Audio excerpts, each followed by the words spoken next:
Number 1. A nightmare does not always strike with a single sound, a single gunshot, or a single scream. Sometimes a nightmare is quiet. It sneaks into an ordinary family's home through a knock on the door, a news headline, or a photograph shared across social media. For the father of the young man who shot at Charley Klirk, this was how a nightmare entered. He was not present at the scene of the rough act. He was not holding a weapon, nor was he standing under the lights of flashing police sirens.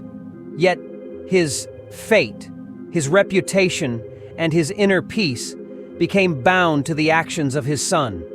When the world looked at the shooter, it also began to wonder about the father. Who raised this young man?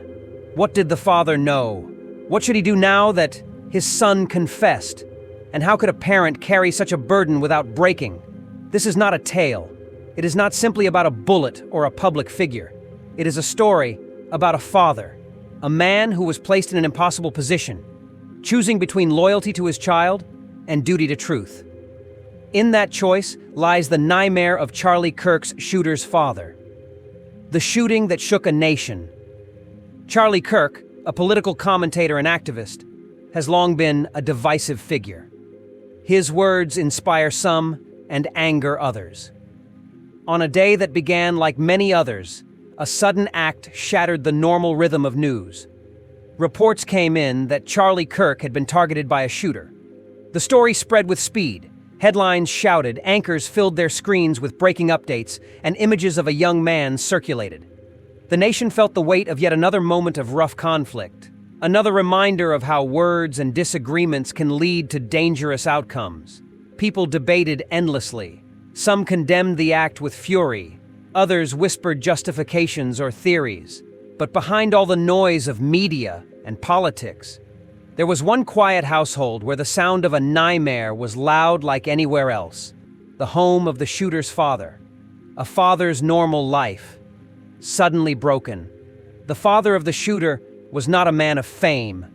He was not a celebrity, not a politician, not a public figure. He was simply a father, living with his own hopes, regrets, and responsibilities.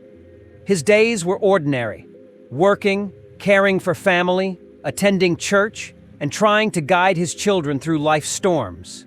But that ordinary life ended the moment he saw his son's face staring back at him from a news report. There, in the blurred yet unmistakable photographs released by law enforcement, he recognized the young man who had once played in his yard, who had once looked up to him with innocent eyes. The father's heart collapsed into a heavy silence. Recognition can be both a blessing and a curse. On one hand, he knew the truth. On the other, the truth was unbearable. His son, the boy he had raised, was now branded as the shooter of a public figure. Recognition in the shadows. It did not take long for the son, Tyler Robinson, to confirm what his father already knew. In a trembling voice, he admitted, "Dad, it's me. I am the one in the photo." Those words cut through the father's chest like a blade. The father's hands shook. He felt the room closing in. 1,000 memories of his son. Birthdays, laughter, school plays, tears, and mistakes flashed before him. And now this? To be the father of the man the nation now called the shooter? The father wanted to deny it, to pretend that the blurry photos were wrong, that the resemblance was mere coincidence. But he could not. The voice of his son, filled with fear and shame, confirmed the truth. The confession. A son speaks, a father trembles. The confession was not loud. It was not made before cameras or in a courtroom. It happened in the intimacy of a father's home, where walls heard more truth than the world would ever know. "Dad," the son whispered again, "it's me. I don't know what to do. I'd rather lose my life than be locked away." Those words crushed the father. The idea of his child preferring losing life to facing justice filled him with dread. He wanted to shield his son, to hold him and say that everything would be okay, but he knew it was not okay. A man had been targeted, shots had been fired, rough acts had been committed, and now The choice lay before him: cover for his son or convince him to surrender.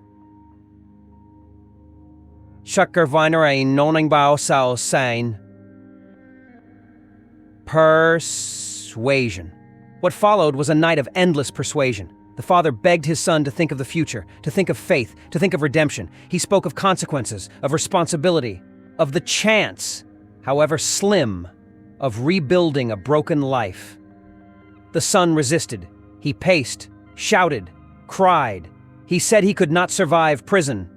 He said the shame was too heavy. He said that surrender meant losing everything. The father listened, torn apart by each word, but he did not stop persuading. At one point, he even called upon a youth pastor, a trusted man connected to U.S. Marshals. Together, they tried to speak to the son's conscience, urging him to see that surrender was the only path left. Between duty and love, a father's burden. Imagine the weight: a father who loves his son, yet knows his son has taken part in a rough act. A father who wants to protect, yet knows that protection would mean hiding the truth. A father who sees his child not as the world sees him, as a shooter, but as the little boy he once carried in his arms. This was the nightmare burden.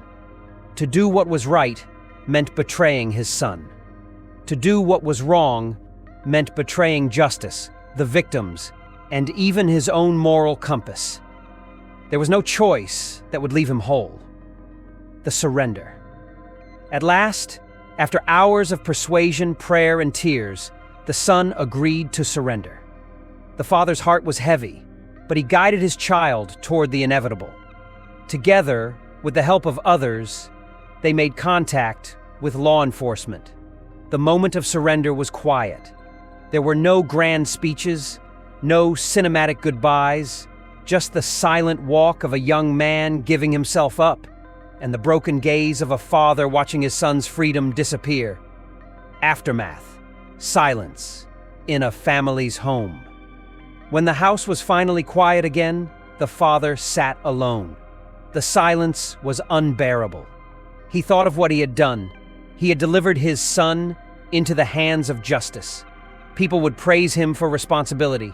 Others would condemn him for raising a son who took such a path. But inside, none of that mattered. What mattered was the hole inside his chest, the knowledge that his son's life would never be the same. This was his nightmare fate: not losing life, but losing peace, losing the image of his son as innocent, losing the simple joy of fatherhood untainted by the shadow of rough acts.